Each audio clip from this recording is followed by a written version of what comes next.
வணக்கம் மக்களே! ஐஷன் என்னும் நேஷனல் பாடி பில்டிங் காம்படிஷன் இன்னும் 2 நாள் தான் இருக்கு.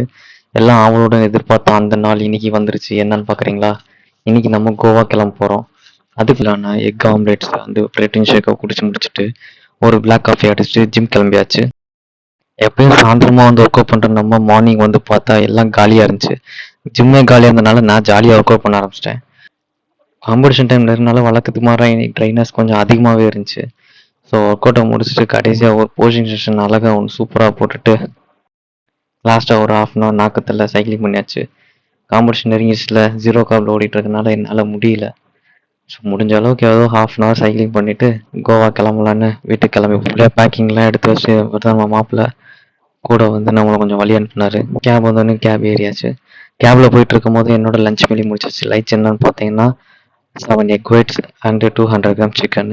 ஒரு முன்னாடி செக்கிங் கீக்கிங் எல்லாம் முடிச்சுட்டு ஒரு வழியாக போர்டிங் வந்தாச்சு. எனக்கு இந்த மாதிரி ஃப்ளைட்டில் போகிறதுல இதான் ஃபர்ஸ்ட் டைமு.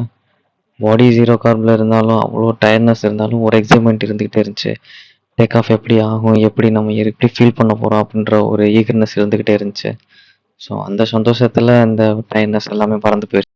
எப்போ டேக் ஆஃப் ஆகும் வீடியோ எடுக்கலாம்னு வெயிட் பண்ணிகிட்டே இருந்தேன். ஒரு வழியாக டேக் ஆஃப் ஆயிடுச்சு. டேக் ஆஃப் ஆனதையும் நடுவில் ஒரு பிளாக் காஃபி அடிச்சுட்டு கரெக்டாக 1.5 ஹவரில் கோவாவே வந்துருச்சு. கோவா வந்தோடனே கேப்பை போட்டு ரூம் வந்தாச்சு. ரூமில் ஒரு அழகான ஒரு ஃப்ளெக்ஸிங்கை போட்டு பக்கம் பசிக்க ஆரம்பிச்சிருச்சு. ஒர்க்கப் பண்ணலாமா சாப்பிடலாமான்னு யோசிக்கிற நடுவில் ஒரு பிளாக் காஃபி அடிச்சுட்டு சரி வயிறு சொல்கிற கேப்போன்னு சொல்லிட்டனால ஒரு 250 கிராம் சிக்கனை சாப்பிட்டாச்சு. சாப்பிட்டதுக்கப்புறம் ஒரு ஹாஃப் அன் ஹவர் கழிச்சு ஒரு 1 ஹவர் ஃபுல்லாக சைக்கிளிங் பண்ணி லாஸ்ட்டாக ஒரு லடுமையான ஒரு போஸிங்கை போட்டு அப்புறம் லைட்டாக ஒரு குழுக்க அடிச்சுட்டு அப்படியே டேவை முடிச்சுக்கிட்டேன். நாளைக்கு தான் மீட்டிங் நடக்க போகுது. ஸோ நாளைக்கு என்ன நடக்குதுன்றதை நாளைக்கு பார்க்கலாம்.